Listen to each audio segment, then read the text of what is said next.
Broadcasting from Salisbury University campus, this is WSDL Ocean City, NPR News Talk 90.7. Putting Delmarva first. Stay tuned for Delmarva Today with your host, Don Rush.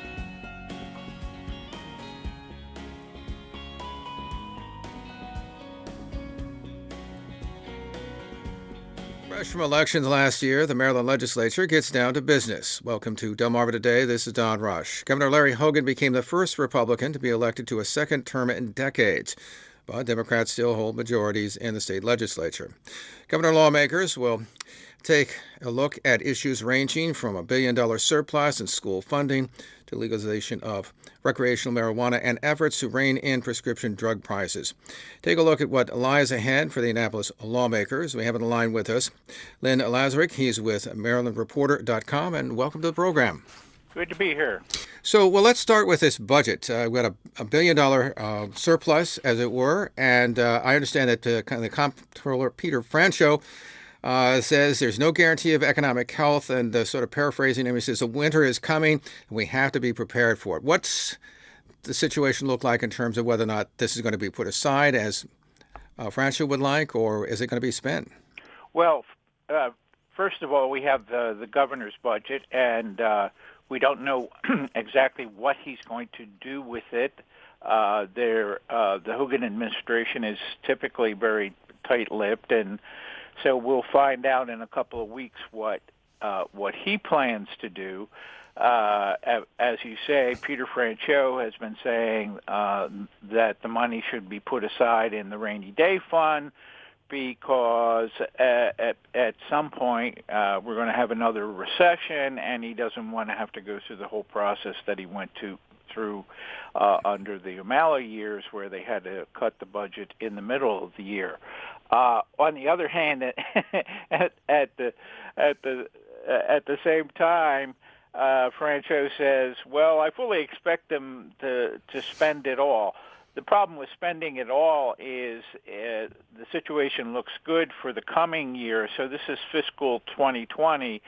But the out years, we still have what's called the structural deficit, where the spending mandates exceed the amount of revenues coming in. So what will they do? They're certainly going to spend some of it. Will they spend all of it? That's kind of up to the governor and the legislature. Well, what do you make of I think it's the governor's Budget Secretary David Brinkley, who says that basically the spending is going to increase by 5% over 5 years, and revenue is only going to go by 3.5. I mean, there just seems is that a reflection, by the way, of the structural deficit in and of itself? Do you think? Yes, correct. I mean, that's the structural deficit is what the spending is projected to be. So it's the spending mandates and inflation and just the natural way that, things get more expensive, which is, essentially inflation, and that the revenues are not growing as fast as they did in the early part of the century. So the other thing that I guess then they have on their plate in terms of fiscal issues is education. And I understand like the Corwin Commission, they've recommended spending more money to shore up particularly the teachers' salaries. How does that fit into this problem of whether or not you spend or not spend the deficit? Well, the problem there is that they really didn't complete their work. An essential part of their work was to establish the new funding formulas and who pays for what and how do they pay for it. Well, actually, they were not tasked with coming up with how you pay for it, but they were tasked with saying, well, how much more should we spend, and how is that split between the state and localities? And so it became so clear that House Speaker Michael Bush and Senate President Mike Miller said, you ought to take another year on this. Everybody everybody was expecting that this was going to be the hottest issue of the upcoming session, and they essentially said, you need to take some more time to work on the formulas, because they weren't even close to working on the formulas. They came up with some gross figures. 10 years out, it would be spending $4.4 billion more, which sounds like a lot of money, but when you factor in inflation, it's only about a 12% increase. But in any case, it still didn't say how much was the state going to kick in and how much the locals were going to spend. So we're in a situation where the education community and the teacher unions in particular were hoping to get a salary boost through the state, and that's probably not going to happen this year. There is broad support, though, for expanding pre-K, pre-kindergarten for 3- and 4-year-olds, specifically for 4-year-olds, which was part of the commission's work, and they have a big plan for that. That costs about $1 billion. The governor is proposing spending the casino money, which is now in a lockbox for education, on building schools. And all across the state, there are a lot of overcrowded schools and schools that are deteriorating, and that's kind of a $5 billion issue. So there's going to be there's going to be argument about this, how that's going to wind up. You still have to have a balanced budget, though. Is there a problem with just simply the state being able to provide, say, funding to keep the schools up to snuff, or are they behind in terms of either teachers' salaries? Or, we heard some pretty horrible stories coming out of Baltimore about conditions of schools there, for example, in terms of just the construction alone. What are the essential issues here, do you think? Well, there are multiple issues here. There is a 3-year-old consultant study that says that the schools need $2.9 billion more just to have the adequate funding that is provided in the Constitution. This is about the only thing where the state Constitution actually says that the state has to provide adequate public education and come up with the money to pay for it.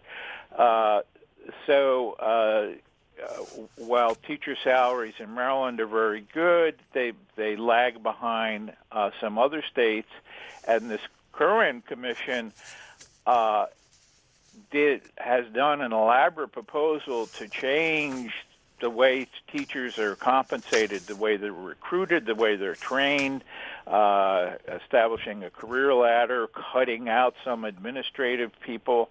But that's not going to happen. That's not going to happen. That's the most complicated part of what they've done. So there's a problem with the school buildings, and then there is a problem with how the money is spent. Are the students who have the most problems learning, getting the kind of attention that they need? I mean, there are a lot of good schools in Maryland, and there are a lot of not so good schools. By the way, just briefly, in terms of education, is there a tension between, say, the urban areas, which are obviously highly populated, as opposed to, say, rural areas, such as the Eastern Shore, for example, which are rural areas? I mean, is there a stress in terms of who gets how much money? I don't know if it's urban rural. Because you have pockets on the Eastern Shore. I mean, the poorest county in Maryland is Somerset County. Caroline County is not very wealthy. Another thing that this commission was supposed to do was to assess how do you determine the wealth of an area. So while Baltimore City gets a lot of money for its schools, Also, the poorer counties, Allegheny County in the west, Caroline, Somerset, also get more money per student than other areas of the state. But within a very wealthy county like Montgomery County or Howard County, there are still pockets of poverty and schools where the demographics are not great, more foreign language students and students from households below the poverty line. So it's not just urban rural. It's kind of rich versus poor, and you can have rich versus poor within a very rich county like Howard or Montgomery. Well, what about this option about sports betting? Is there any money that possibly could come from that? I mean, I understand, I saw a Washington Post University Maryland poll which says that something like 53% of Marylanders support that sports betting as opposed to 37% opposed. Any money could come from that? What prospects are there for getting sports betting in Maryland? Well, there are varying estimates on what the sports betting will generate. I think the general belief is it's not going to generate that much money. Other states are already in the game. They'll probably want to put it on the ballot, although it's probably not necessary.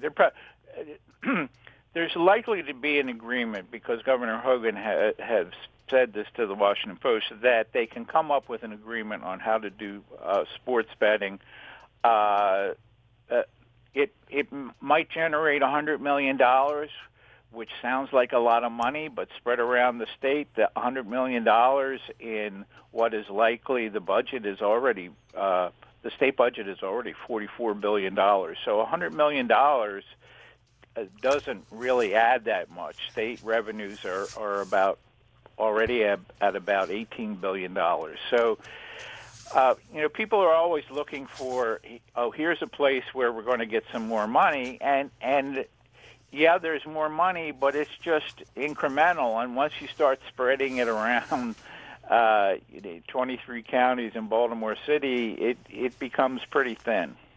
Is there any sense about this being able to shore up any of the problems that, for instance, the casinos are facing at this point? Well, I think the casinos are pretty well taken care of. I mean, the casino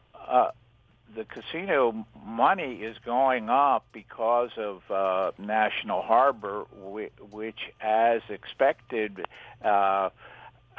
is actually exceeding expectations in terms of the amount of money that it's generated because it's right on the Potomac River bordering Virginia, which really doesn't have any gambling to speak of. And some of the casinos are hurting. Horseshoe in Baltimore City, for instance. But when the National Harbor was authorized, some of the casino taxes were cut with the idea, well, we need to give them some a tax break. But overall, the casino money is going up. Maybe a casino will come in and look for further breaks, but I think the General Assembly would say, been there, done that. I want to turn, by the way, to probably one of the biggest news items probably this week is that there's a press conference being held by Maryland Citizens Health Initiative talking about the proposal for a prescription drug affordability board to review and establish some fair, affordable drug costs. And it apparently has the support of a number of county executives. How significant is that effort, and is it likely to get through? Well, I think it's very likely to pass the General Assembly, whether, depending on the construct of it, there are problems with it in terms of interstate commerce. One of the earlier proposals had a court fight. the legislature certainly wants to do something about it because it's a significant part of the cost of the Medicaid program, for instance, and all the other health insurance programs, and whether Governor Hogan will support that, it's not clear. It will kind of depend on how this prescription affordability board would be structured and what they would actually do. I'm just thinking back. Didn't the state attorney Joe Brian Frosch try to take a stab at this? Well, they were defending the previous the proposal that had already passed, and it ran into problems in the federal court in terms of the interstate commerce clause and whether the state had the authority to do some of the things that it was supposed to do. By the way, in terms of drug prescription, is this a significant issue? I take it then it's a significant issue, particularly in terms of what the state pays out for Medicaid, the whole business with the Affordable Care Act that we've been involved with. I mean, and it seems that at least over the years, prescription drugs particularly have become sort of this skyrocketing expense that a lot of people didn't expect, say, maybe 3 or 4 decades ago. Well, the clear problem is that this is really a federal issue,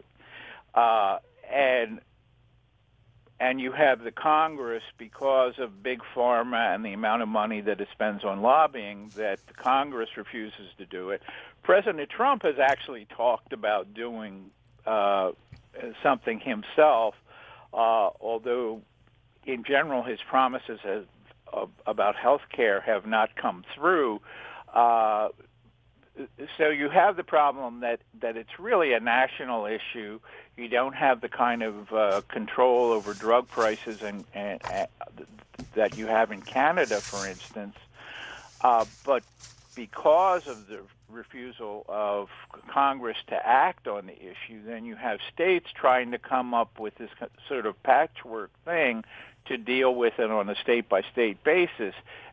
So you run into tension with federal law and control over interstate commerce with what states can do in terms of buying drugs from these big national companies. By the way, just one final question on healthcare. State mandate, is that in the offing in terms of people being required to get health care? There is talk about there's certainly talk about doing that. Can it pass? The idea is that you would force people to buy insurance, health insurance, and if they didn't buy health insurance, that you would charge them a penalty, which would help other people buy health insurance. Can that pass? Possibly. I mean, the whole healthcare problem is a difficult mess because you have all these federal laws and the Congress involved, the Affordable Care Act, and what the states want to do. I mean, is the Affordable Care Act going to go away? Probably not. How are the states going to prop it up? I mean, it's not very simple, and it's hard to say where it's going to go. Certainly Maryland, including Governor Hogan, is committed to maintaining relatively inexpensive health insurance. When I say relatively inexpensive, for people who are paying health, it's more keeping health insurance costs down so that most people can afford it. By the way, what's the situation with the opioid epidemic? I mean, I know that became actually an issue during the governor's race last year. How do you assess where the governor is? And he has a new appointee, I guess, Steve Shue, in the command center. What do you make of all of that? Oh, it became an issue only because Ben Jealous wanted to make it an issue. And the only issue he made out of it is that, well, Governor Hogan didn't declare an emergency right away. What Hogan did was set up a commission headed by Lieutenant Governor Boyd Rutherford, which continues in existence. The state and the locals are spending a lot of money on doing this. There is a multi-pronged approach. They're going after the drug companies who are getting people hooked with prescription drugs. There's law enforcement. There's treatment. And Steve Shue was doing a lot of that in Anne Arundel County, one of the places in the state which had a fairly high overdose rate and a high death rate. And it was one of the things even his opponent in that race, Stuart Pittman, credited him for doing a lot of things. So what the state can do about this. They're doing a fair amount. There are people who suggest that there are other things that ought to be done. It's just the long-term problem with addiction, and we have alcohol addiction, we have other kinds of addiction, but in general, people don't overdose from alcohol. But they can, because of the kind of drugs that are on the street now, easily overdose with opioids and fentanyl. I want to turn to, by the way, climate change. I know there's going to be an effort for the Maryland Clean Energy Jobs Act, which calls some fairly hefty goals in terms of trying to get us into renewable energies. It's certainly, at least for electricity. Give us a breakdown of that, and how likely is that to pass? And I understand, at least this point, I have not heard whether or not the governor has weighed in. Well, I believe he has opposed higher goals that are unreachable. And there are people talking about a goal of 50% in 20 years, 100% in 20 years, and I just got a notice. I got a notice from Constellation, where I buy my electricity, and it has a breakdown of energy sources, and at the moment, 5% of my electricity comes from renewable energy sources, and there's currently a goal of 20 to 25%, which is supposed to be reached in a couple of years. I mean, the goals are certainly worthy, but at the moment, so I'm in here in central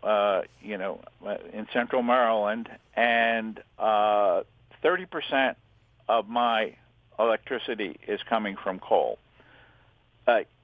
You can pass laws, but is it possible to do? This is the problem. The goals become kind of aspirational. Well, we need to have a goal like that, otherwise we're not going to do anything. At the moment, the amount generated from solar is really minor. So, yeah, they're pressing to pass these goals, create more jobs in the industry, make it make solar more feasible. But will it actually do anything? Is a serious question. I want to turn to a little politics. Gerrymandering. I know the Attorney General Brian Frosch has been involved with that. Does that have any possibility of actually getting into a commission, as certainly the governor would like to, may perhaps get back at least one more seat? We only have one Republican seat in Maryland at this point, gerrymandered out from two. What are prospects there in terms of actually getting some kind of fair distribution in terms of? Opinion is divided. Certainly Maryland, like other states, has very gerrymandered districts, specifically the 6th congressional district, which a 3-judge panel has ordered to be redistricted, and that's what Brian Frost is appealing to the Supreme Court, hoping to delay that order, because the court said, if you don't do it, we're going to do it, which is what courts have done in other states. The governor has a commission which has its first meeting on Friday, as a matter of fact. There is some question whether, if that commission comes up with a redrawing of district lines, is that enough to satisfy the court order? Because we don't have a federal election until next year. Will the governor get anything passed? The governor has a lot of power in this state for redistricting, but it doesn't happen until after the 2020 census, which Hogan will be in charge of. Well, the fact that Governor Larry Hogan, a Republican, will be in charge of this move the legislature to have an independent commission that draws things without concern about where incumbents live and what they want their districts to look like. Well, that's a political question, and we don't know how that's going to turn out. In the short term, we don't know whether if the Supreme Court does not say, okay, we're going to hear this case and we're going to stay that order of the lower court, then something does need to happen this session. If, on the other hand, the Supreme Court, if the Supreme Court doesn't do that, I have to backtrack on that. Yeah, go ahead. If the Supreme Court doesn't stay that lower court order, then they really have to do something this session, or the federal judges are going to do it for them, which legislatures never like to happen. Finally, I want to turn to the local race here. Jim Mathias, state senator, was defeated by Mary Beth Carrozza, a delegate who's now ascends to that position. What do we make of that changeover? I mean, Mathias is always won that particular Senate district by just a hair, as it was, and we've seen obviously a growing Republican representation on the Eastern Shore. We saw Norm Conway, who was chair of the Appropriations Committee, a delegate, that he was ousted a few years back. What do you make of that race? How it came down, and what should Eastern Shore people expect from Carrozza? Well, both candidates worked very hard. I paid a fair amount of attention to that race. It's got to be said, though, that Jim Mathias was winning that by narrow margins because that district had turned. So it's the lower Eastern Shore, the 3 counties of the lower shore, had turned Republican 2 election cycles. Turning Republican meaning not just that people would vote Republican, but they actually registered Republican. So Mary Beth had that advantage going into it. She's a very serious legislator, a very hard worker, and even still, it was a difficult race because the Democrats wanted to hold on to that seat. Senate President Mike Miller in particular, and Mathias outspent Carrozza.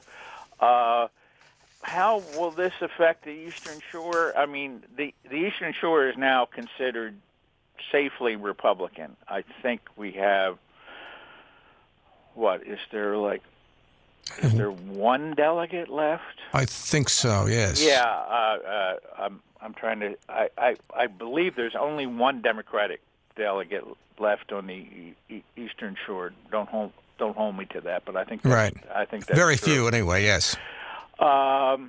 But the interests of the Eastern Shore are very well represented in the legislature, with the fact that the minority whip, Steve Hershey, represents the Upper Shore.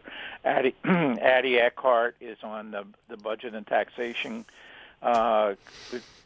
Committee and has been for a while, and is considered a Democrats consider her a quote reasonable Republican as opposed to being an ideologue. So the fact that the Eastern Shore is Republican, and going back to the gerrymandering issue, the Eastern Shore has been in the first congressional district forever, and the first congressional district is likely to stay Republican as it has been for decades. So. I mean, I was curious about whether or not the shore loses some of its heft, as it were, because the majority, obviously, the state legislature is Democratic. Do you think there's a dynamic there? Is there any loss there? I mean, just trying to sort of look at it coldly in terms of the kind of influence we might have. Well, the Senate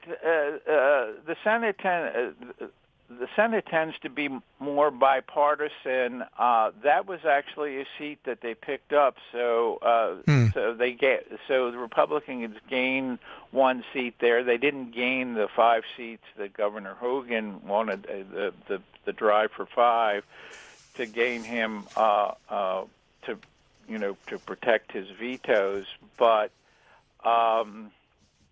I don't see the issues breaking down that way in terms of Republican versus Democrat. I think it's all those things. Urban versus rural. Do they actually do the people in Central Maryland understand the people on the Eastern Shore? Do they understand what kind of industries we have? I mean, there's that continuing dynamic. Do I think the seat, there will be some issues. I mean, people have to understand that so many of the 700-800 bills that get passed every session are passed by huge majorities, and there are only not a handful, but there may be 20 or 30 issues where it becomes a partisan issue. And in general, Democrats are going to outvote Republicans. So is there a loss of clout by having one more Republican? Much of the work is done in committee, and as I say, Mary Beth Carosa is a serious legislator who works hard, and that in a committee structure, that makes a big difference. You make a good argument, you can win your case there, and it's not partisan. Just briefly wanted to have you touch on the relationship between the Republican governor on the one hand and the Democratic leadership on the other. How do you see that playing out, and will it be any different than, say, for instance, what we've seen in the past? Well, because of his control over redistricting, eventually Governor Hogan certainly has more cards to play. The Maryland governor is still one of the most powerful in the country because of his control over the budget and judicial appointments.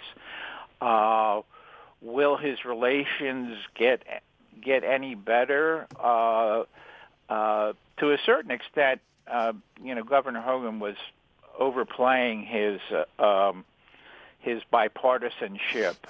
His bipartisanship often came down to Democrats would propose one thing, he would have a counter proposal, the Democratic proposal would pass, and he would sign the bill and say, well, I supported it all along. And it was bipartisan in that fashion. On the other hand, on the health insurance thing, the Hogan administration and the legislature did work together to come up with a solution to keep the Affordable Care Act going in Maryland by setting a tax on insurance companies, which Governor Hogan would say was not a tax increase because there was a federal tax like it, which went away. And so the insurance companies it was the same amount of money the insurance company was spending. But there weren't a lot of, there weren't a lot of issues Another one I can think of is the Justice Reinvestment Act, changing the way people are handled in prison. But there weren't a lot of things where the Hogan administration and the Democratic legislature were actually working together to craft solutions to problems. There certainly were some areas, but there's going to be continuing tension, particularly on the spending for education, which is going to be a major issue. Well, we've been speaking with Lynn Lazarick. He's with MarylandReporter.com about the upcoming state legislative session here in Maryland, and we appreciate you taking the time to talk with us. Good to be here. This has been Delmarva Today. I'm Don Rush. Thanks for listening. Thank you for watching Delmarva Today, a production of Delmarva Public Radio. Production and audio engineering by Chris Rank. Hosted by Don Rush. For podcasts, visit delmarvapublicradio.net or subscribe to the Delmarva Today podcast on iTunes. Delmarva Today can now be seen on PAC 14.